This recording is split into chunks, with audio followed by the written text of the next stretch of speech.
The Guardian of the Pool. In a land far away, there is a great lake. At one end of the lake, the water finds a small opening and slithers through it to gurgle its way down towards the plains. Through narrow rock-strewn ravines, over cliffs, through the brown earth and green grasses it flows, until it is hemmed in by 3 large rocks.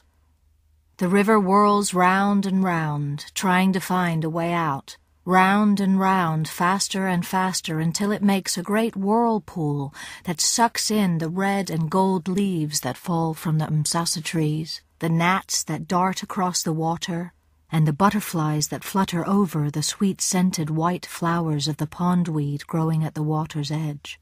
At the bottom of the whirlpool lies a great silver water python.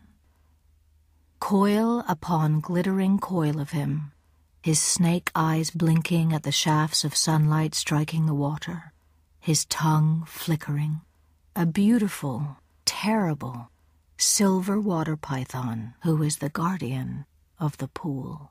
But this is no ordinary python, for in the touch of his cold, wet skin lies healing, healing for all the illnesses and pains of men and women, healing for all who are brave enough to visit him in his home at the bottom of the pool.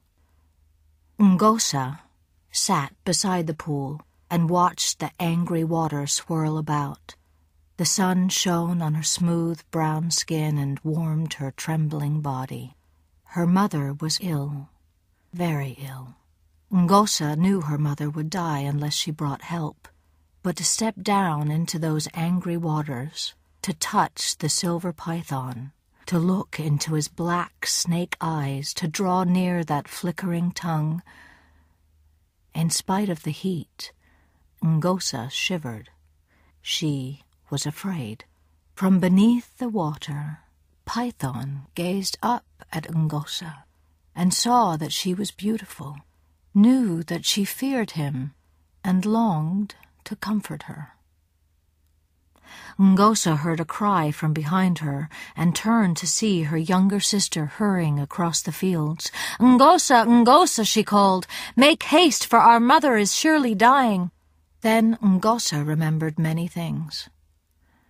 How her mother had soothed her and sat beside her singing lullabies all the night after Crocodile had nearly drawn her into the water. How her mother had walked many miles to find the red radish roots to cure the terrible pain when Scorpion had stung her. How her mother had beaten off the hairy baboon monster that had tried to steal her baby brother. How her mother had secretly shared her own portion of maize porridge with the children when the great drought had come upon them and men were starving. Ngosa stepped into the raging whirlpool. Python's tongue flickered once before her and was still. The black snake eyes closed. She stretched out her hand and stroked his cool, wet skin.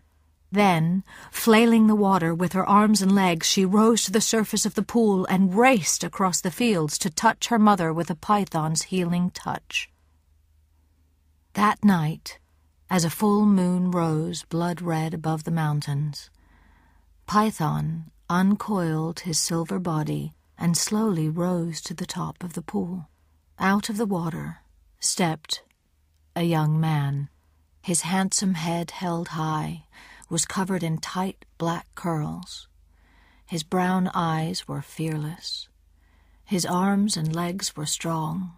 Surely this was a chief's son.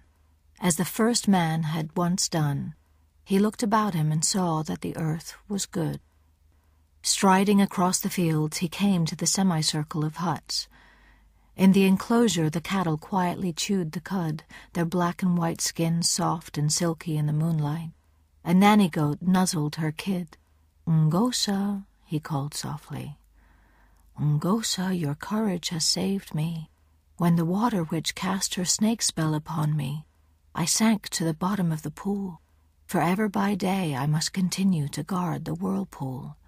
But now, because of your courage, by night I may assume my human form. By night I may reveal myself to those who are brave and beautiful.